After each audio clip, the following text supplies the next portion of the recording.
Halo semuanya, balik lagi dengan saya. Hari ini, saya menemukan sebuah cerita yang sangat menarik. Sampai-sampai, saya nggak sabar buat ceritain langsung ke kalian. Kisah ini punya semuanya.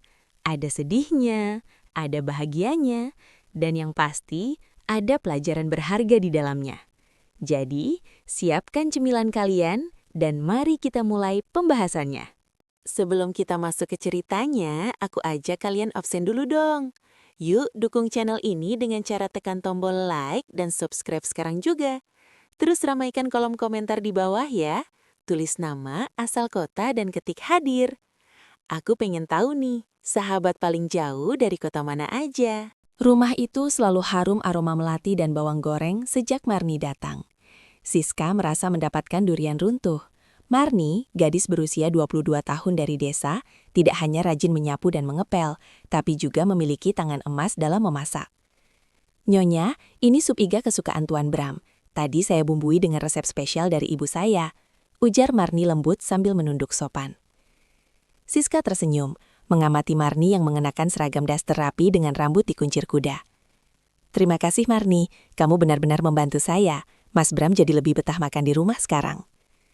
Siska adalah seorang kurator seni yang sibuk. Kehadiran Marni membuatnya bisa bernapas lega. Ia tidak perlu lagi khawatir soal urusan dapur atau kemeja suaminya yang belum disetrika.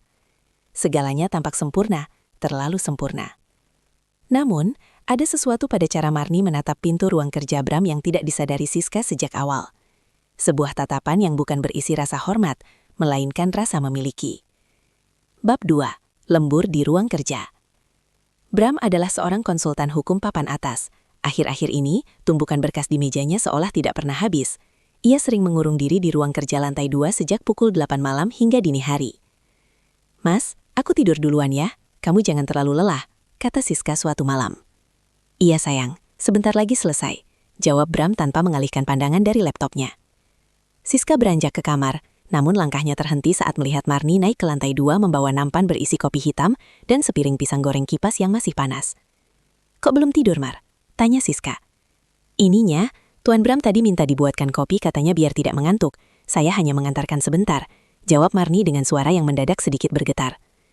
Siska tidak menaruh curiga. Ia menganggap Marni adalah ART yang sangat berdedikasi. Namun, saat Siska sudah berbaring di tempat tidur, ia menyadari sesuatu. Suara pintu ruang kerja Bram tertutup, tapi ia tidak mendengar suara langkah kaki Marni turun kembali ke lantai bawah hingga 30 menit kemudian. Siska mencoba menepis pikiran buruk itu. Mungkin dia sedang membersihkan debu di sana, pikirnya. Namun benih keraguan telah tertanam.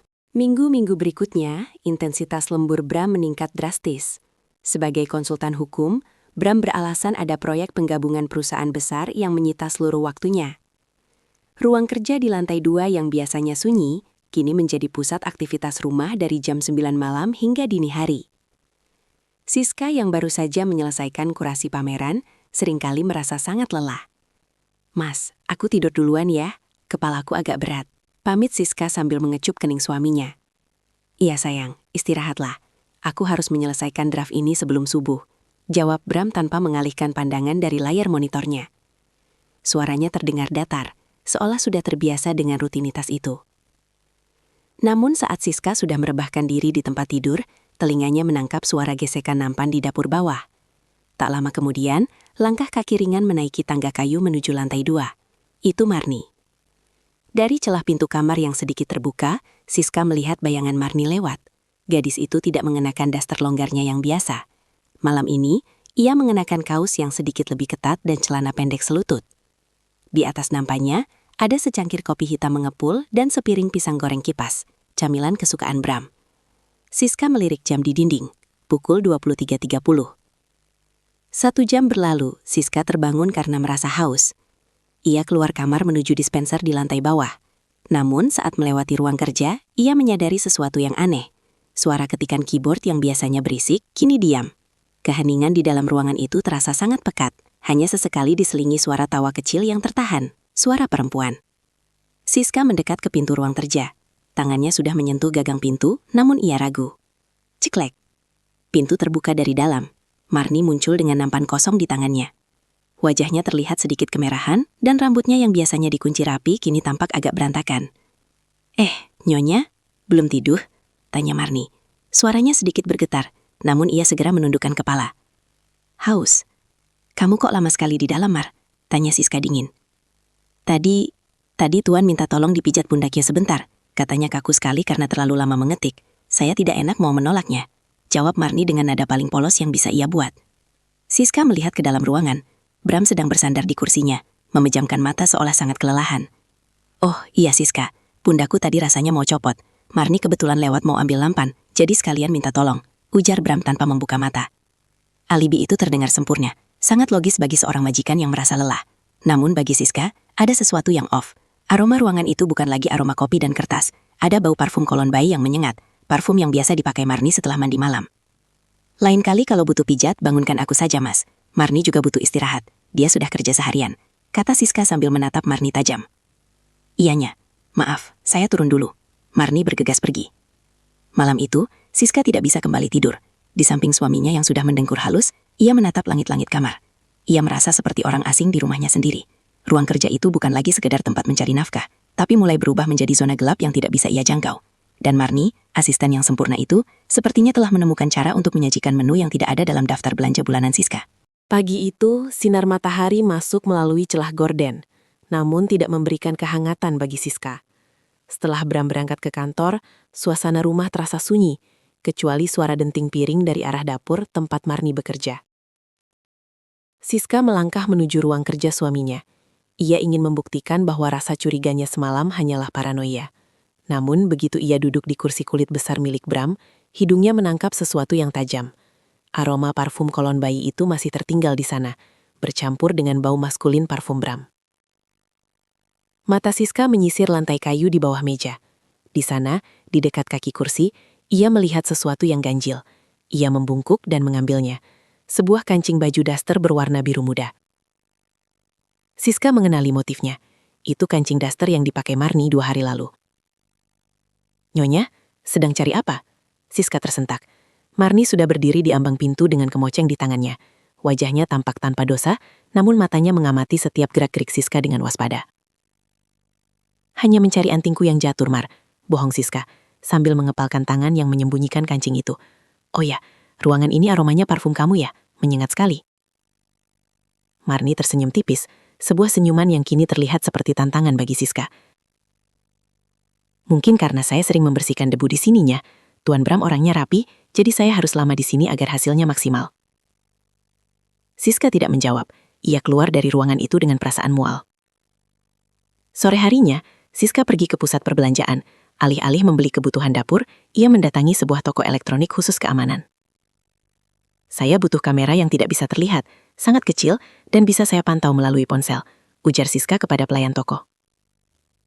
Setengah jam kemudian ia pulang dengan sebuah jam meja digital yang tampak biasa saja, namun di dalamnya tertanam lensa kamera beresolusi tinggi dengan fitur sensor suara. Malam itu, saat Bram belum pulang dan Marni sedang mandi di pavilion belakang, Siska masuk ke ruang kerja. Ia meletakkan jam digital itu di rak buku, tepat di belakang beberapa buku hukum tebal, mengarahkannya langsung ke meja kerja dan kursi besar tempat pijatan semalam terjadi. Jika benar tidak ada apa-apa, aku akan minta maaf dalam hati padamu, Bram, bisik Siska sambil mengunduh aplikasi pemantau di ponselnya. Namun, saat ia kembali ke kamar, ia melihat Marni sedang berdiri di depan pintu kamarnya, memegang tumpukan baju yang sudah disetrika. Nyonya, tadi saya lihat Nyonya masuk ke ruang kerja Tuan. Ada yang perlu saya bantu bersihkan lagi? Tanya Marni.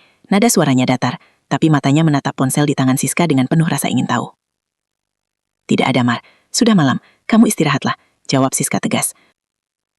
Siska menutupi pintu kamarnya dan menguncinya. Ia duduk di tepi ranjang, membuka aplikasi di ponselnya. Layar itu Malam merayap sunyi.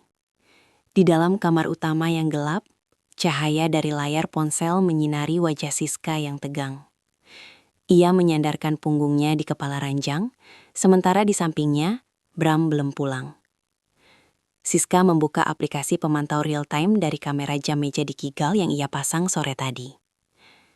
Layar ponselnya menampilkan sudut pandang ruang kerja yang remang-remang.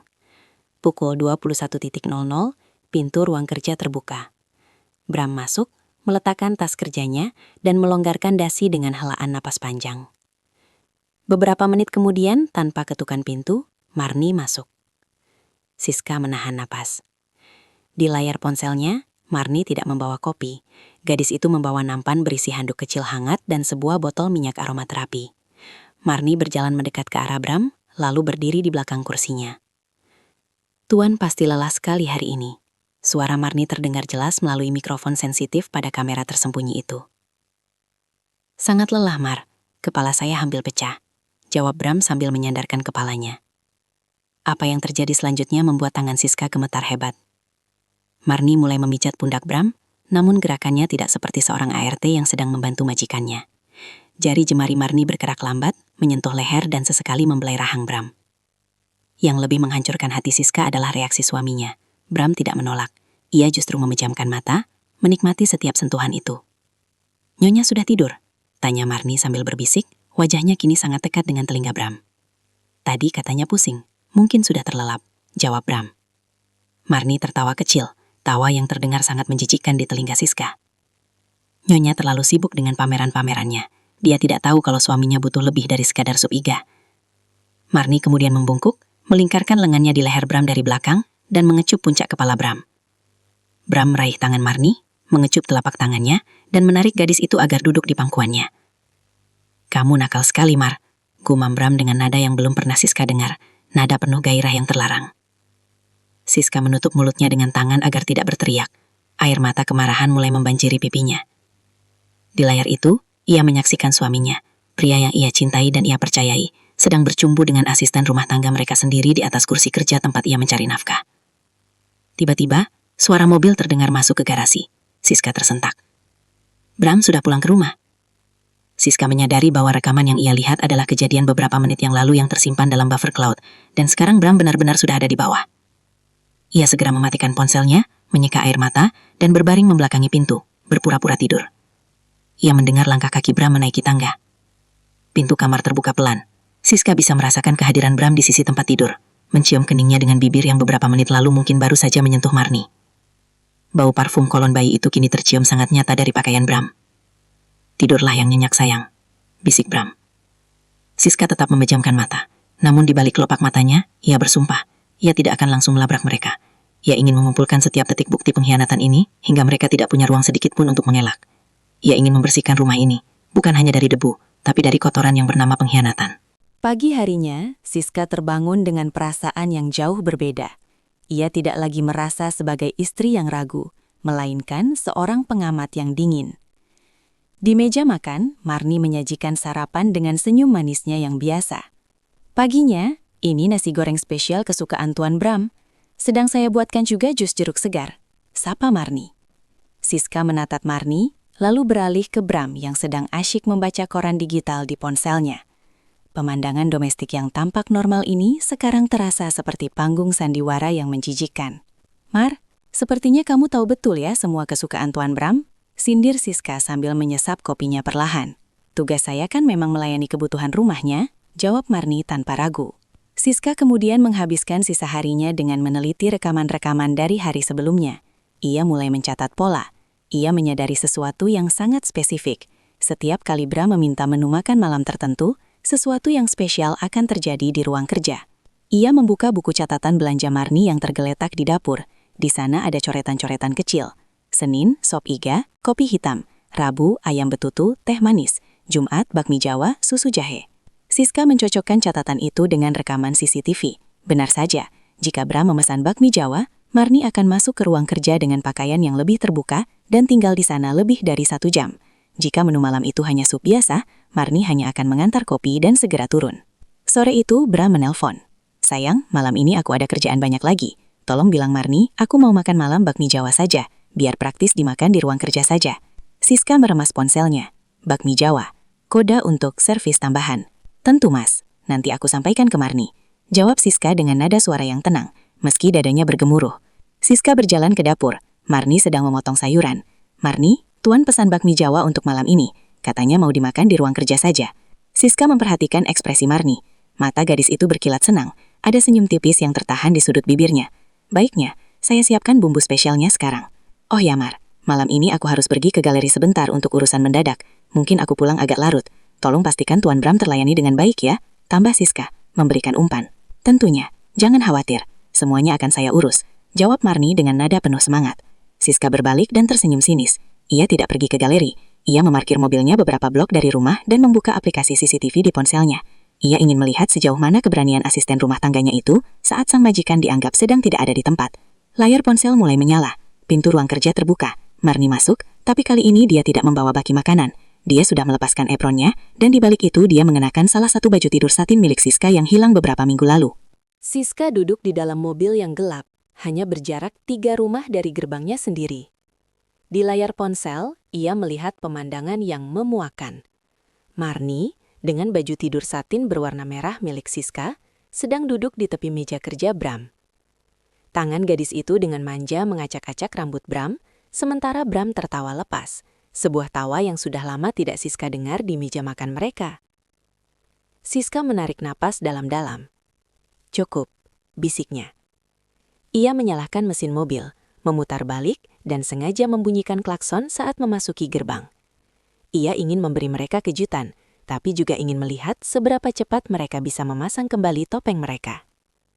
Begitu masuk ke dalam rumah, Siska sengaja menjatuhkan kunci mobilnya di lantai marmer. Prang!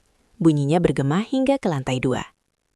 Ia mendengar suara langkah kaki yang terburu-buru dari atas. Siska berjalan santai menuju dapur, mengambil segelas air, dan menanti. Beberapa menit kemudian, Bram turun dengan kemeja yang sedikit berantakan dan wajah yang tampak tegang. "Loh, sayang, kok sudah pulang? Katanya tadi ke galeri sampai larut." Siska berbalik, menatap suaminya dengan senyum yang paling manis namun paling dingin yang pernah ia miliki. "Urusannya selesai lebih cepat, Mas. Kuratornya sedang sakit. Kamu sendiri kok berkeringat begitu? AC di ruang kerja mati." Iya, agak gerah tadi," jawab Bram gagap. Tak lama kemudian Marni menyusul turun. Ia sudah mengenakan daster biru mudanya kembali. Namun Siska menyadari bahwa kancing daster itu terpasang salah satu lubang. Tanda ia memakainya dengan tergesa-gesa. "Nyonya, mau dibuatkan minum?" tanya Marni. Suaranya sedikit gemetar, namun matanya tetap mencoba terlihat polos. Siska berjalan mendekati Marni. Ia mengulurkan tangan, merapikan kerah daster Marni yang tertekuk. "Terima kasih, Mar.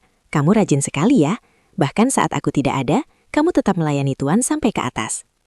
Marni membeku. Bram berdeham keras. "Iya, tadi Marni baru saja mengantar bakmi Jawanya. Enak sekali." "Oh, bakmi Jawa." Siska manggut-manggut. "Menu koda itu ya? Maksudku, menu spesial itu." "Maksudmu apa, Mai?" tanya Bram, mulai merasa terpojok. Siska tertawa kecil, tawa yang membuat bulu kuduk Marni berdiri. "Tidak ada. Hanya saja, aku baru sadar kalau baju tidur satinku yang hilang ternyata punya kaki. Tadi aku seperti melihat bayangan merah di jendela ruang kerja saat aku memarkir mobil." Wajah Marni pucat pasi. Ia melirik ke arah Bram mencari perlindungan, namun Bram justru memalingkan wajah, pura-pura sibuk dengan ponselnya. "Mungkin itu hanya gordennya," cicit Marni. "Mungkin," jawab Siska singkat. "Ya sudah, kalian lanjutkan saja kerjaan kalian. Aku mau istirahat. Oh ya Marni, besok pagi tolong siapkan sarapan yang sangat istimewa. Aku ingin kita bertiga makan di meja yang sama. Ada pengumuman penting." Siska naik ke lantai atas tanpa menoleh lagi. Ia tahu, malam ini Bram dan Marni tidak akan bisa tidur nyenyak. Ketakutan adalah menu pembuka yang sengaja ia sajikan sebelum hidangan utama yang sesungguhnya. Pagi itu, meja makan kayu jati di rumah Siska ditata lebih formal dari biasanya. Ada taplak meja putih bersih, vas bunga segar, dan aroma nasi kuning yang gurih. Namun, suasana di sana tidaklah hangat. Udara terasa tipis dan menyesakkan. Bram duduk di kursi utama dengan gelisah. Ia terus memperbaiki posisi duduknya, sementara Marni berdiri di dekat dapur, ragu apakah ia harus tetap di sana atau masuk ke area makan. "Marni, duduklah," ujar Siska tenang sambil menuangkan teh. "Aku sudah bilang kemarin, pagi ini kita sarapan bertiga." "Tapinya, saya ini hanya asisten," cicit Marni. "Duduk, Marni. Ini perintah." Suara Siska tidak keras, namun memiliki otoritas yang tidak bisa dibantah. Marni akhirnya duduk di ujung meja dengan wajah menunduk. Tangannya yang biasanya lincah memegang spatula, kini gemetar hebat di atas pangkuannya. "Ada apa sih, Mai? Pagi-pagi sudah begini. Aku ada rapat penting jam 9. Gerutu Bram, mencoba menutupi kegugupannya dengan sikap tidak sabar.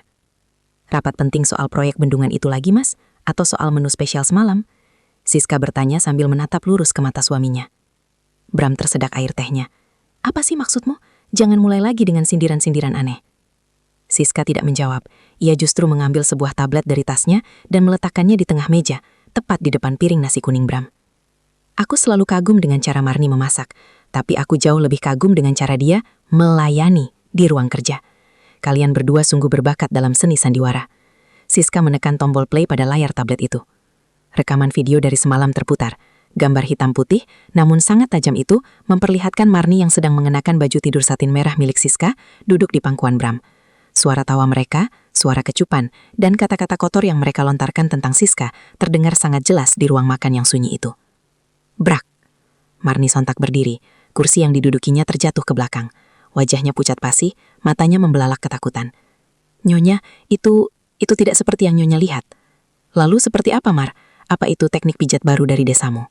Siska bertanya dengan nada yang sangat datar, hampir tanpa emosi. Bram membeku, wajahnya yang tadi merah karena marah kini memucat. Ia menatap layar tablet itu dengan tatapan kosong, lalu menatap Siska. Mai, aku bisa jelaskan. Ini hanya kekhilafan. Marni yang menggodaku duluan. Dia, Tuan yang bilang kalau Tuan sudah tidak tahan dengan Nyonya yang dingin, teriak Marni, mulai panik karena merasa dikhianati oleh Bram yang mencoba melempar kesalahan padanya. Siska menutup layar tablet itu dengan tenang. Ia mengambil sesendok nasi kuning, mengunyahnya perlahan, lalu menelannya. Masakanmu memang enak, Marni. Sayangnya, bumbunya terlalu kotor. Siska berdiri, menatap kedua orang di depannya dengan rasa jijik yang sudah mencapai puncaknya. Kalian tahu apa yang paling menyedihkan? Kalian melakukannya di rumah yang aku beli dengan kerja kerasku, di atas kursi yang aku pilihkan untuk kenyamanan suamiku. Mai, tolong. Siska mencoba meraih tangan Siska. Siska menarik tangannya dengan kasar.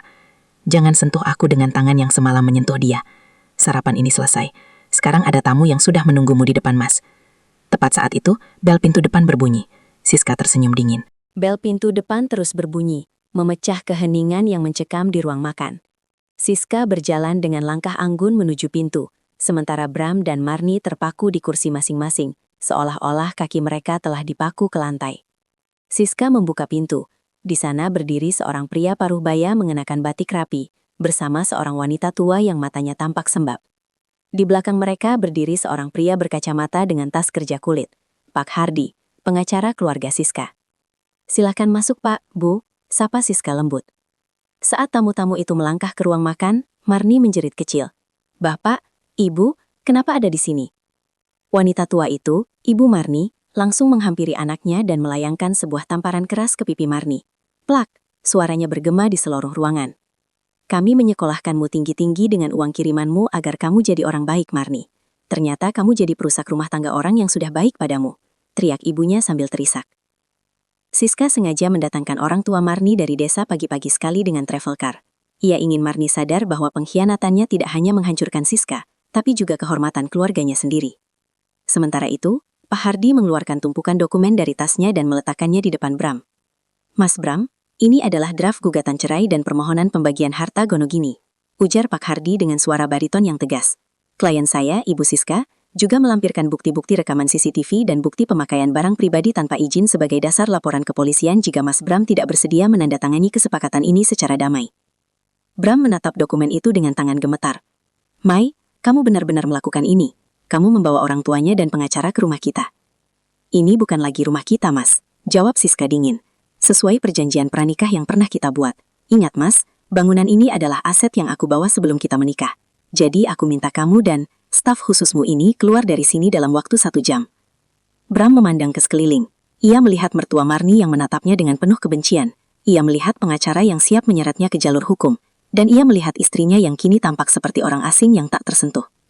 Marni, ayo pulang. Bapak malu punya anak sepertimu. Ayahnya menarik paksa lengan Marni yang terus menangis histeris. Tunggu dulu, Pak. Potong Siska. Ia menoleh ke arah Marni. Baju tidur satin merah yang kamu pakai semalam, silahkan bawa. Itu kenang-kenangan dariku, agar kamu selalu ingat bagaimana rasanya mencoba menjadi orang lain. Marni tidak berani menatap mata Siska. Ia diseret keluar oleh orang tuanya dalam kehinaan yang mutlak. Kini hanya tersisa Siska, Bram, dan pengacara di ruangan itu. Tanda tangani sekarang, Mas, atau video di tablet itu akan sampai ke meja pimpinan kantormu jam 10 nanti. Ancam Siska. Setelah Marni diseret keluar oleh orang tuanya dalam kehinaan, suasana rumah menjadi sunyi yang mencekam. Bram masih terduduk lemas, menatap draft perceraian di depannya, seolah-olah itu adalah surat kematiannya. Pak Hardi, sang pengacara, menunggu dengan tenang di sudut ruangan. Siska baru saja hendak meninggalkan meja makan saat matanya menangkap sebuah benda di bawah kursi yang tadi diduduki Marni. Sebuah ponsel dengan casing murah yang mengelupas. Ponsel Marni tertinggal dalam kepanikan tadi. Siska memungutnya, ponsel itu tidak terkunci. Tampaknya dalam ketergesaannya melayani Bram semalam, Marni lupa mengaktifkan sandi. "Mai, tolong, kita bicara baik-baik, jangan bawa-bawa kantor," ratap Bram mencoba mendekat. Siska mengabaikannya. Ia membuka aplikasi pesan di ponsel Marni. Jarinya berhenti pada sebuah nama kontak yang tidak asing. Pak Hendra. Hendra adalah rival bisnis Bram, pria yang sudah lama ingin menjatuhkan firma hukum suaminya. Siska membaca barisan pesan itu dengan jantung yang berdegup kencang. "Hendra, sudah dapat foto draft dokumen merger PT Surya? Kalau dapat, bonusmu saya tambah 2 kali lipat." "Marni, sedang saya usahakan, Pak. Malam ini Tuan minta bakmi Jawa. Biasanya dia akan lengah setelah itu. Saya akan coba ambil foto di meja kerjanya." Siska menarik napas tajam. Ia menoleh ke arah Bram yang masih tampak berantakan. "Mas, kamu pikir Marni mencintaimu? Kamu pikir dia melakukan semua servis tambahan itu karena dia kagum padamu?" Siska melemparkan ponsel Marni ke atas meja, tepat di depan wajah Bram. Bram membaca pesan-pesan itu. Wajahnya yang tadi pucat kini berubah menjadi abu-abu. Ia melihat bukti bahwa selama ini, ART yang ia bangga-banggakan sebagai pemuas, ternyata adalah mata-mata yang dikirim, atau setidaknya direkrut oleh musuh bisnisnya. Dia mencuri dataku," gumam Bram tak percaya. "Dia bukan hanya mencuri datamu, Mas. Dia mencuri harga dirimu, dan kamu memberikannya dengan cuma-cuma hanya karena pijatan dan baju satin," desis Siska. "Dia mengirimkan foto-foto dokumen rahasia firmamu setiap kali kamu membiarkannya masuk ke ruang kerja itu." Kini Bram menyadari skala kehancurannya.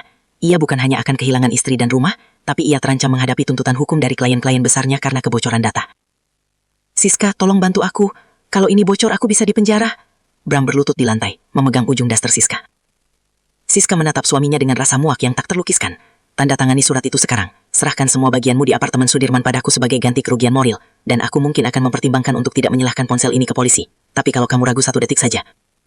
Siska menggantung kalimatnya, memberikan tatapan yang membuat Bram segera meraih pulpen. Dengan tangan gemetar hebat, Bram menandatangani setiap lembar dokumen perceraian dan penyerahan aset tersebut. "Sudah," bisik Bram hancur. "Bagus." Siska mengambil dokumen itu dan menyerahkannya pada Pak Hardi. "Sekarang Mas, silakan keluar. Bawa bajumu yang tersisa dalam kantong plastik. Jangan gunakan koper yang aku belikan." Siska berjalan menuju jendela, melihat ke arah taman yang dulu ia rawat bersama Bram. Ia merasa lelah, namun ada beban berat yang terangkat dari pundaknya. Ia telah membersihkan rumahnya dari rayap-rayap yang mencawa meruntuhkannya. 1 minggu telah berlalu sejak badai di meja makan itu pecah.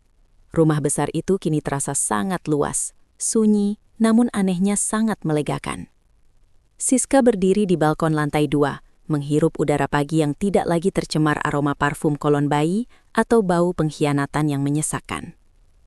Bram telah pergi dengan sisa harga diri yang hancur. Kabar terakhir yang Siska dengar, firma hukum tempat Bram bekerja melakukan audit besar-besaran setelah Siska secara anonim mengirimkan bukti spionase Marni kepada Dewan Direksi. Bram tidak dipenjara, namun ia dipecat secara tidak hormat dan namanya masuk dalam daftar hitam industri hukum.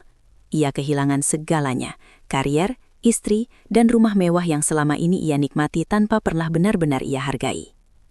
Sementara Marni, gadis itu dikabarkan dikirim kembali ke desanya oleh orang tuanya, menanggung malu yang akan membekas seumur hidup di lingkungan yang menjunjung tinggi moralitas.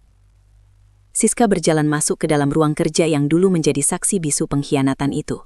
Ia telah memanggil jasa pembersihan profesional untuk mencuci seluruh karpet, mengganti gorden, bahkan membuang kursi kulit besar milik Bram. "Nyonya, semua barang lama sudah diangkut ke gudang pembuangan," lapor seorang petugas kebersihan. "Terima kasih, pastikan tidak ada satu pun barang dari masa lalu yang tertinggal di ruangan ini," jawab Siska tegas. Siska duduk di kursi kerja barunya yang berwarna putih gading. Ia membuka laptop dan melihat notifikasi di ponselnya. Pak Hardi mengabarkan bahwa proses perceraian berjalan sangat cepat karena Bram tidak melakukan perlawanan sedikit pun. Tiba-tiba, bel pintu berbunyi. Siska turun ke bawah dan mendapati seorang wanita paruh baya dengan wajah bersahaja berdiri di sana. Dia adalah ibu asuh dari sebuah yayasan yatim piatu yang sering Siska bantu. "Ibu Siska, saya datang untuk mengambil donasi pakaian dan barang-barang yang ibu janjikan," ujar wanita itu. Siska menunjuk ke arah tumpukan koper di sudut ruangan. Isinya adalah kemeja-kemeja mahal Bram, jas-jas desainer, dan koleksi jam tangan yang dulu sangat dibanggakan suaminya.